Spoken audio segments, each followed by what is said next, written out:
Hello everyone, welcome back. Again, my name is Ben Berlin. I'm with Berlin Enterprises, full service real estate investing company here in Erie, Pennsylvania. We buy and sell houses, we do rehabs, we flip places, we have rental properties, all things real estate related. There's a ton of potential in real estate. I am so excited to be able to be involved in real estate, and I'm so excited to be able to share it with you. So I've turned in to someone who has a passion for sharing what I've learned with others, and I believe that anyone can do what I've done in the past eight or 9 years that I've been doing it. There's huge potential with it. I'm excited to share it with you. So I think we're on video 12. We stopped last time. We'll pick up a little bit where we stopped last time and then go on to some other topics today. I always try to keep the videos, some of them go a little longer, but for just the me talking without showing you any graphics, I'd like to keep them to about 15 minutes. I want to keep your attention. I want to keep it exciting. I give you recommended further actions and readings, and I think there's a ton of fun stuff that you can do with real estate. Like I always say, you can always contact me directly at ben@berlinenterprises.net. I am more than happy to answer any question that you might have, and I'm excited about the feedback that I've been getting. I get back to you folks as soon as I can. And forgive me, it's been a couple weeks since the last video, but I was in Florida doing a little bit of business. I met some incredible people in Florida, made some amazing contacts. That's pretty cool. And I was in Colorado on a ski trip with some friends. So just getting back from that, getting back in the swing of things. It's towards the end of January, and things are picking up again with everybody. So forgive me for the little bit of a delay, but as always, I have my notepads right here. Follow my syllabus on my course that I do offer one-on-one. I'd be happy to talk to you about that further if anybody's interested in meeting with me one-on-one and learning what I've done. And I guarantee that if you do exactly what I tell you to do in my course, there's no way that you can help but succeed. So if you want any more information on that, email me, ben@berlinenterprises.net. I'd be more than happy to explain that to you. I also want to mention another opportunity. If you are interested in getting into a new currency that is the fastest growing company in the world ever, bigger than Apple, not bigger, but faster growing than Apple was, faster growing than IBM, Microsoft, all those huge companies. This is a faster growing company, has a $2.5 billion market capitalization. It's a digital currency and it's highly appreciating. I think there's massive upside potential with it. Of course, there is some risk involved, just like there is in anything. The upside is absolutely massive though. So trade your depreciating US dollars, which they're just printing off more and more of them every day. They're depreciating, getting more and more diluted. So trade some of those in for a rapidly appreciating digital currency. In a year from now, you're going to wish that you had listened to me and gotten in now. Trust me, I am very, very confident that that'll be the case. There could be a 100x return on your investment. So that's something cool that I wanted to mention. And another thing, if you have good credit and you have credit cards or credit lines, there's a pretty interesting way that you can make a lot of money using that. You never make a charge or anything. It's very simple, very cool, and I would be more than happy to share that opportunity with you as well. So just a couple things. I'm always looking for opportunities on the side. Real estate always will be the best vehicle for wealth creation, but I do enjoy some fun things on the side to do that take very little time and have massive returns. So I'd love to talk to you about that. So this is just as if we were talking one-on-one. Like I said, I have my notes right here, my pen and my folder right here. So forgive me if I stutter a little bit, but let's finish up on video 11. We talked about branding and knowing your brand and knowing what you are. Are you a Walmart or are you a Tiffany's? So we talked about that. I hope you have a little more clear idea about that, and about I hope you put some thought into that. And so I think last time I told you that you really should get a mission statement that kind of says what you want to do. And I've mentioned this before, you really have to, from your heart, want to help and add value to others people's lives. That's where it all begins. We have to add value. We get paid not for trading our dollars for hours, but for adding value to other people's lives. And in turn, we will get a reward from that. If you think about it, anything that we don't have in life that we want or that we get, where does it come from? It doesn't come out of thin air. It ultimately comes from other people, right? So just keep that in mind. So we always want to add value to as many other people's lives as we can. And by doing this video series, I think I am adding value to your lives. And so that's what I'm doing. It's coming from my heart. I'm doing it because it's a sense of purpose that we're adding value to other people's lives. So that should probably somehow be part of your mission statement. I would think that that could somehow be. And so maybe your mission statement is something like, my goal is to provide housing for as many underprivileged people as possible in this city. Or it could be whatever. Maybe you want to do high-end, condos, convert a warehouse district into high-end, industrial themed condos, and therefore add housing for, the higher-end clientele. It doesn't matter what it is. Just know what it is that you want to do. And you can modify your mission statement as time goes on. But I highly encourage you to do a mission statement. Get yourself a business name, and I think and an email and a logo and all of that stuff that we talked about last time. But I think one of the last things that I mentioned is a credibility packet, and I didn't get into that too much, and I won't get into it a whole lot now. I'd be more than happy to send you examples of that, of what I've done for a credibility packet. But it's anything that you can do that will add legitimacy to you and your business. So a credibility packet, just a couple examples. Again, I'd be happy to send you mine as an example, but credibility packet is something, basically, you should have, maybe you have your story. You have kind of a cover, like you would do a cover letter for a job interview. You would do a cover letter maybe about your story. Tell your story, who you are, what motivates you, why you're in real estate. Just tell you a little bit about yourself. You would want a nice cover letter. I'd keep it to a page. I wouldn't do any more than that. Maybe a picture of yourself on there. Some other graphics if you're artsy. And then I would get into, deals that you've done, some examples of deals that you've done, and maybe even do, we talked about in the previous lessons, and you'll see as we progress through this, you'll see how we build on every lesson that we've talked about. Everything builds on each other. And so this is going back to, we did this spreadsheet for how to analyze a rental property and how to analyze a flip. And so right here, you would put maybe an analysis. You maybe put together a couple spreadsheets on some deals that you've done, and you show, if you used a lender for that, you would show what the payment was to the lender, just like we talked about. You would show how much money you made monthly. You would show its market value and what you paid for it. So how you're going to make money there. And so, show some sample deals. And then you would probably follow up with some references on, some professional references, maybe some lenders you've used in the past. And then you would follow up with maybe some examples of some deals that you are presenting to the people, to your lenders. Typically, a credibility packet would go to lenders or investors that you would be interested in investing in your company or lending to. That's typically why I would use a credibility packet. So then you do a prospectus on the company, and you show a prospectus on potential properties that you're looking at, and you clearly show what you'll make, what they'll make. Be as transparent as possible. And and by the way, if you haven't done any deals, that's okay. If you put together a story about you and what you're after and your mission, and maybe some of the education that you have, and you can still put projected properties, because now you know how to analyze them, so you can write that down. The more you seem like you know what you're doing, the more you know what you're doing, the more likely it is that you're going to get what you want. It's just natural.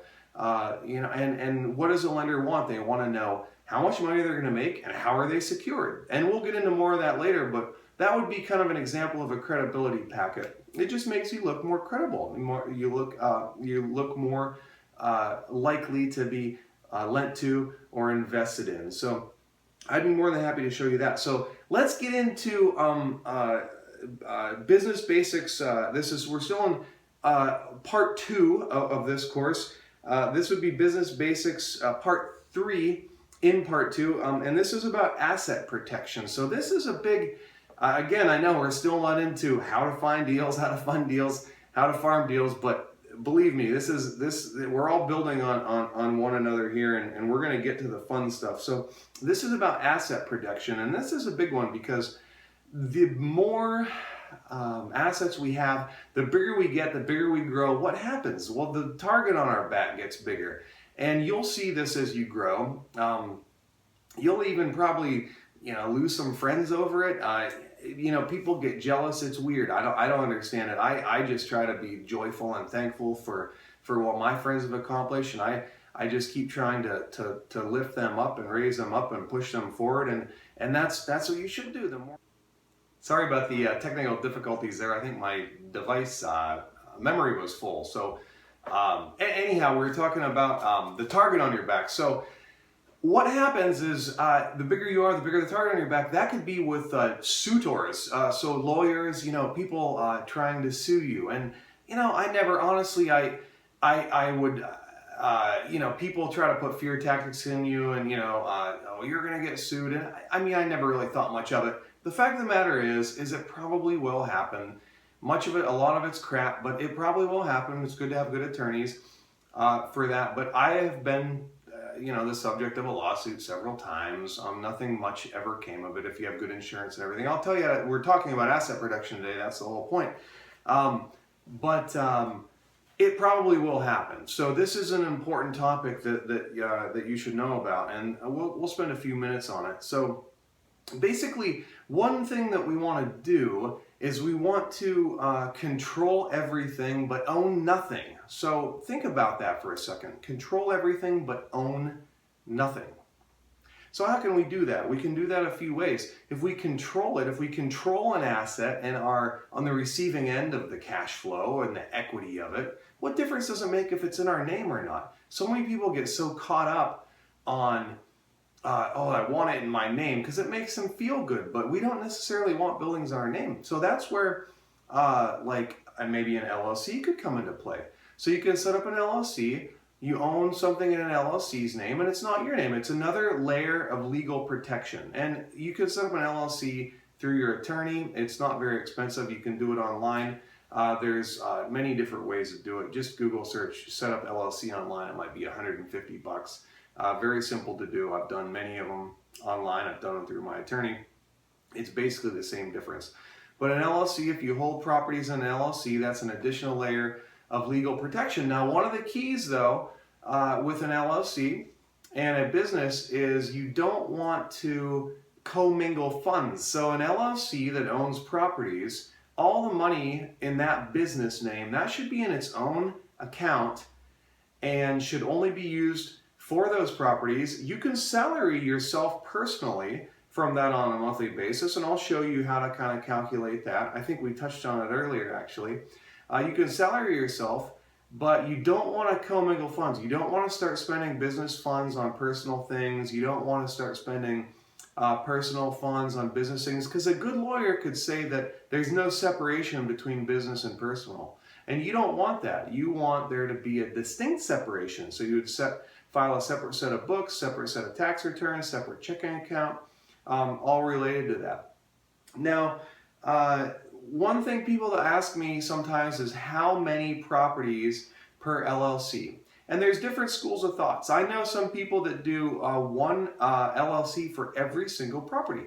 Now, that is the ideal as far as asset protection goes, because so say you were somebody, somebody tripped on some stairs, outside a property and sued you, claimed they got hurt and sued you. Well, most of the time your insurance would cover, so you will have property insurance, you should have property insurance. Even if you don't have a mortgage on a property, you absolutely should have property insurance for that reason, for liability purposes. You can, actually, let's get insurance in a minute. Let's just talk about the LLC right now. So if one property is in a per LLC, so a separate LLC for every single property. If you have 100 properties, some people do 100 different LLCs. And that's great in as far as asset protection goes, because it's a completely separate entity for every property. So as long as you're not commingling any funds, like I told you about, then even if somebody sued you, it could only sue that LLC on that property. If somebody got injured or whatever happened at the property, it doesn't matter what happened, but they could only sue you on that property because that LLC is its own entity that's being sued. So that's good. Like, so if you only, so then if you have 20 properties and only one of those is a subject of a lawsuit, and only that LLC on that property is a subject of a lawsuit, your losses are minimal, right? The only challenge with that is now you have to keep a separate set of books for every single LLC. You have to set a separate, you have to file a separate set of tax returns for every LLC. The books can get very cumbersome and very confusing that way. Then I know other people that have one LLC and they put 100 properties into that LLC. Well, that makes the books much easier, the accounting much easier, the year-end stuff much easier, but that does expose you a little more, because if you have 100 properties, for example, I mean, you're going to be getting some very substantial income on that monthly, and some very substantial, year-end income, annual income, and that all of that basically becomes exposed to the potential lawsuit, and the good attorney will see that. So I think that, personally, I think that there's kind of a balance in there. I think there's a happy medium. I think that maybe 10 or 15 properties, 10 properties or so maybe per LLC, I think that's a very reasonable way to do it.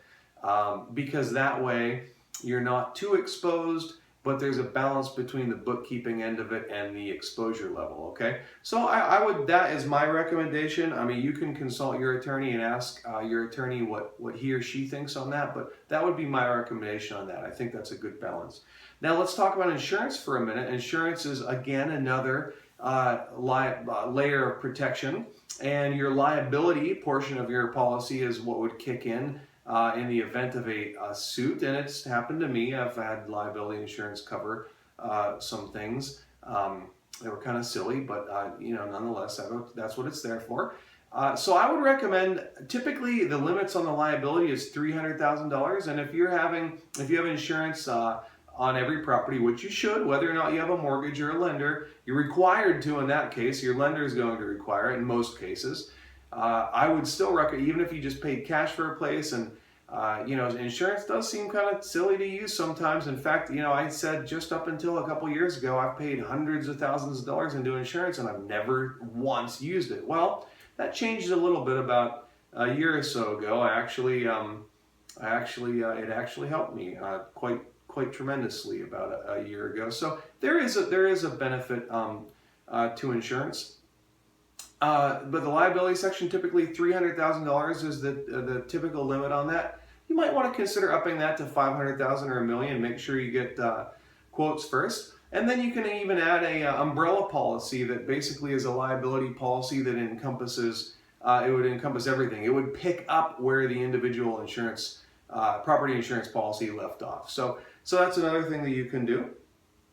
Another thing that we talk about sometimes is creating what we just refer to as a mess sometimes with real estate. So what can happen, we'll talk about subject to deals and lease options, land contracts. A land contract is when it stays in, you buy a property, it stays in the seller's name. So now the seller actually picks up some of that legal responsibility because the property is still in their name, and in many cases they're actually carrying the insurance on it. So then you do subject to deals, which is when we'll get into all this again more later, but a subject to deal is maybe when you take over payments on a very motivated seller. You just take payments over, they give you the house, and maybe the house typically would stay in their name for a while. So that defers some of their, not necessarily defers some of the, because, we're going to I would never, put responsibility on somebody else if I clearly, control the property. But what that does, I would never, say, hey, you deal with it, in a suit. You would never ethically do that. But what it does when you have properties in different names is a potential suitor, a lawyer, when they look up your background and try to find stuff in your name or your business name, they're not going to find it. That's the bottom line. No, there's no record of them seeing those properties in your name. The properties that aren't in your name, there's no record of that. It's not. There's no record of it at the courthouse. It hasn't been recorded. So that is where the benefit lies. So. Is it possible that somebody could somehow, some way find out what properties you control and use that against you? It's possible, but it's very unlikely. So create a mess, and so that's something that I have practiced in the past quite a bit. I mean, I control properties and entities, and they're in this name and that name and this person's name and this business name, and I have 20 different business names, and so if you create kind of confusion like that, as silly as it sounds, if you create confusion like that, it really protects you from an asset standpoint, because a potential suitor can't see what you own. That's it. They won't be able to see what you own. The other thing that is actually a layer of protection that you may have not thought about is things that are paid off in full, like maybe a car or a house, your personal residence. If they're paid off, that's right pickings. That is right pickings for a judgment. If you get a judgment against you for some reason, if you're, again, the victim of a lawsuit, or if you have defaulted on something and get some judgment, they can take away, depending on the judgment, how that's all laid out, the thing that is paid off becomes ripe for the pickings. It's an asset that you have that there's no lien against it. So actually keeping, as good as it feels to get your own personal residence paid off, keeping a mortgage on that is kind of a smart idea, and a mortgage that, maybe even a second mortgage that really ties that asset up. It's not a bad idea, because it actually protects it from a lawsuit.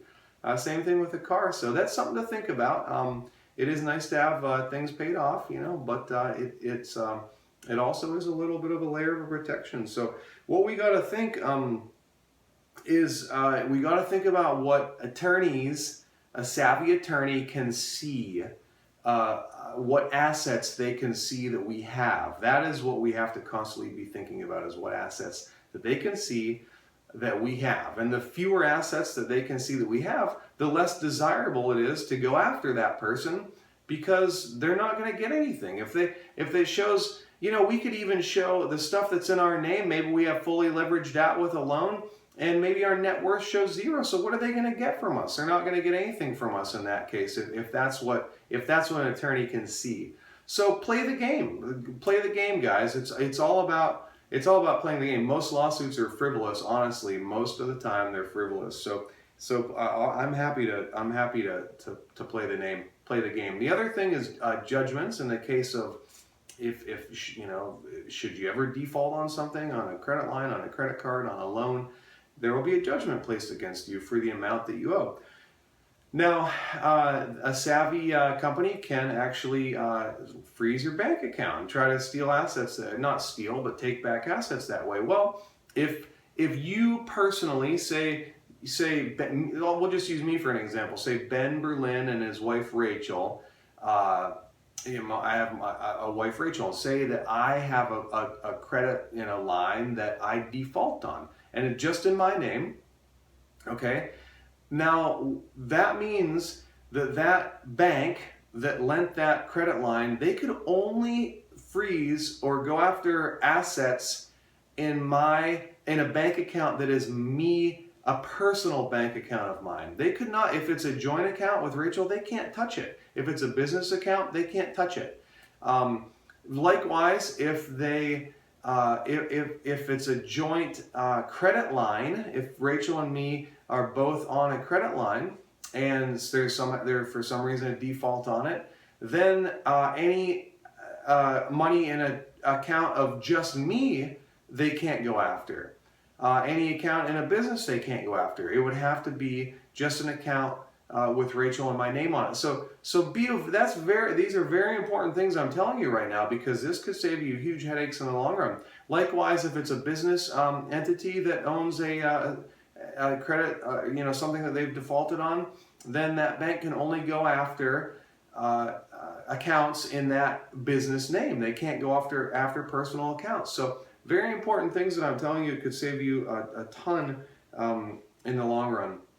And the final thing I think I want to talk about now is operating agreements. That when you establish an LLC, your attorney or I can actually provide you with a sample operating agreement. I would recommend your attorney do it, but mine are from my attorney, of course. I can show you that, show you an example of it. But an operating agreement basically lays out how you are, especially with a partnership, and you should do it even if it's a single member LLC. But if you have a partnership LLC, an operating agreement lays out everything between the partnership. Your contributions. How things are laid out if one of you wants to dissolve or get out of it.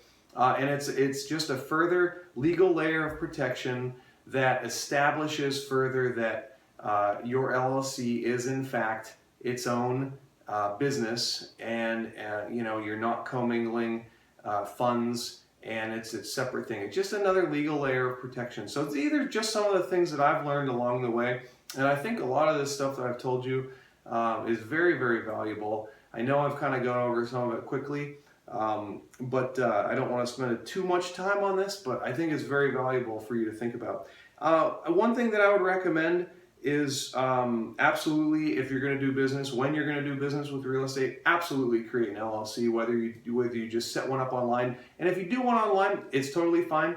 Make sure that you have them get the EIN number for you, also the entity identification number. Make sure that they provide that for you. That's sometimes an add-on, or have your attorney do it. Honestly, it's probably just a few $100 to have your attorney do it. So I would absolutely do that before you purchase your first property. And I also, a pretty good book, it's from Donald Trump University, and it's called Asset Protection 101. And it's actually it's a very very good book, and it'll probably share some of the same stuff that I've talked about. But I would highly recommend that book. Hopefully, folks, that you got something out of this today. And again, thanks for joining me. Hope you enjoyed. If you have any other questions, please direct them to me, ben@berlinenterprises.net. And I cannot wait to talk to you again and get into this more. Here's to your success, friends. Have a great day. Thank you.